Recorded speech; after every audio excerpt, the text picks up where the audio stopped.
இங்கே பாரு, இந்த கோவக்காயை பாரு எப்படி பழம்பழுத்து கிடக்குதுன்னு பாரு. இதெல்லாம் இயற்கையாக கிடைக்கிறது. இதெல்லாம் இப்போ யார் மக்கள் இது யாராலும் திங்கிறாங்களா பார்க்குறாங்களா? நாங்கள்லாம் அந்த காலத்தில் பொறிச்சுக்கிறேன். எங்கள் அம்மாலாம் அப்படியே மடி கட்டி ஒரு மடி நாங்கள்லாம் அப்படியே வயிறு ரொம்ப அவ்வளவு கோவப்பழம் சாப்பிடுவோம் பாரு. அது உடம்புக்கு அவ்வளவு சத்து. ஆனால் இப்போ நம்ம சொன்னோம்னா யார் அதெல்லாம் கேட்பாங்களா? அதெல்லாம் ஒருத்தரும் கேட்க மாட்டாங்க. மருந்து மாயம் போட்டுக்கிட்டு அதெல்லாம் பண்ணி அதுகளைத்தான் இன்றைக்கி வாங்கி வாங்கி வாங்கி வாங்கி எல்லாம் திங்கிறாங்க. இதெல்லாம் வேலி வெட்டியில் இப்படி கடந்திருந்தா குழந்தைகளுக்கு பெரியவங்களுக்கு எல்லாம் இன்றைக்கி நீங்கள் எங்காலும் வெளியில் பயணம் போகிறீங்கன்னு பாருங்கள். அப்படியே கார் நிறுத்தி கூட வேலியில் நிறைய படர்ந்துருக்கு. இப்படி கோவப்பழத்தையெல்லாம் பொறிச்சு குழந்தைகளுக்கு கொடுக்கலாம், நீங்களும் சாப்பிட்லாம். இந்த கோவக்காயை பொறிச்சு அப்படியே வத்தல் போடலாம். அது தெரியுமா? வத்தல் போடலாம், கோவக்காய் குழம்பு வைக்கலாம், எல்லாமே பண்ணலாம். ஆனால் இப்போ வர்ற பிள்ளைங்களுக்கெல்லாம் இது எதுவுமே தெரியாது. எங்களுக்கெல்லாம் இதே எந்த ஒரு மருந்து மாயம் எதுவுமே கிடையாது. நாங்கள் ஏன் கோவக்காயும் கோவப்பழமும் கோவப்பழமா? அம்மா என்னமா கடிச்சிருச்சு? நான் தான் கடிச்சேன்.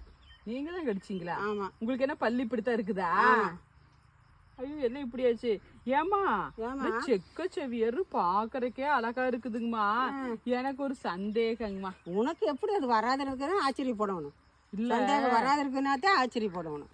அழகா கலர்ஃபுல்லா ட்ரெஸ் மாதிரி மேட்சிங்கா இருக்கு பாருங்க. நான் தான் பண்ணி விட்டேன். நீங்க தான் பண்ணி விட்டீங்க. சரி சரி, நான் ஒரு கடி கடிச்சுக்கிறேன், எப்படி இருக்குன்னு சொல்றேன். சூப்பரா இருக்கு. கருக்கு முறுக்கு நல்லா இருக்கும். ஏமா எனக்கு ஒரு டவுட்டுங்கம்மா, அது எப்படி வராது இருக்கு சொல்லு. இல்ல இது ரொம்ப என்ன அடிச்சு பாக்குறீங்க? பார்த்தேன் சத்தம் கேக்குதா இல்லையான்னு. இல்ல இது ரொம்ப சிகப்பா இருக்கறனாலதான் இதுக்கு கோவ பழம்னு பேர் வச்சிருக்காங்களா? ரொம்ப கோவமா இருக்குதா?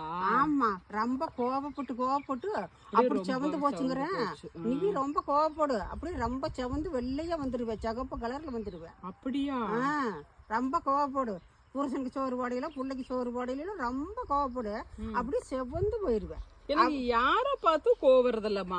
அம்மா எனக்கு ஒரே ஒருத்தங்களை பார்த்துதாம்மா கோவம் வருது, வேற யார பார்த்து வர்றதே இல்ல. அப்ப தூங்கி எந்திரிச்சுதான் அவங்களை நினைச்சுக்க உனக்கு. அப்படியா? ஆமா, தூங்கி எந்திரிச்சுதான் நினை. அப்பதான் அன்னைக்கு பொழுதுனிக்கு எல்லாருக்கும் மேல அதே கோவத்தோட இருக்கலாம். சரி சரி சரி சரி. இந்த கோவப்பழம் அவ்வளவு ஒரு நல்லது, தெரிஞ்சுக்க. இப்ப யாராலும் குழந்தைகளுக்கு கொடுக்குறாங்களா இல்ல நீங்க தான் திங்கிறீங்களா?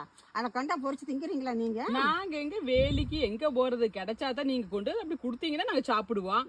எங்க வேலி தேடி தேடி நாங்க போயிட்டு இருக்கிறதா? அதுக்குள்ள பாம்பு 2 ஓடிச்சுன்னா நாங்க என்ன பண்றது? ஆமா, அது மட்டும் இல்ல. இந்த பாரு, இந்த கிழுவு மரம் இருக்குது பாரு, இந்த பாரு, இந்த பாரு, இது இருக்குது பாரு. ஆமா, இதுக்கு பேர் கிழுவு மரம். கிழுவ மரம். அது கிளு கிளுன்னு இருக்குதா? நான் இதுக்கெல்லாம் என்னடா பதில் சொல்றது? இல்லம்மா, கிழுவ மரம் பண்ணீங்க அதனால கேட்டேன். கிளுக்குள்னு இருக்குதா கொழுக்குள்னு இருக்குதா? கொழுக்குள்னு தான் இருக்குது. அது வந்து நல்ல மலைக்கு தலைஞ்சு. அம்மா எனக்கு தெரிஞ்சு இந்த தலைய பொன்வண்டு தாம்மா சாப்பிடும். மனுஷங்களும் சாப்பிடுவாங்க. மனுஷங்க சாப்பிடுவாங்க, ஆட்டுக்குட்டி தான் சாப்பிடுவான். மனுஷனும் சாப்பிடுவேன். இதுல ஒரு காய் காய்ச்சி ஒரு பழம் இருக்கும் பாரு, இதுல அந்த பழம் வந்து அவ்வளவு டேஸ்டா இருக்கும். ஆனா கொட்டை துப்பிடுவோன்னு அந்த பழத்தை எடுத்து சாப்பிட்டோம்னா அவ்வளவு ஒரு டேஸ்டா இருக்கும். சரி, அது சரி. எந்த மருந்து மாத்திரையும் இல்லாத அது அப்பேற்பட்ட உடம்புக்கு நல்லது. சரி, பழம் கொடுக்கு தலை கொடுக்கு. இந்த முள்ளு எதுக்கு கொடுத்துருக்குமா? இந்த முள்ளா?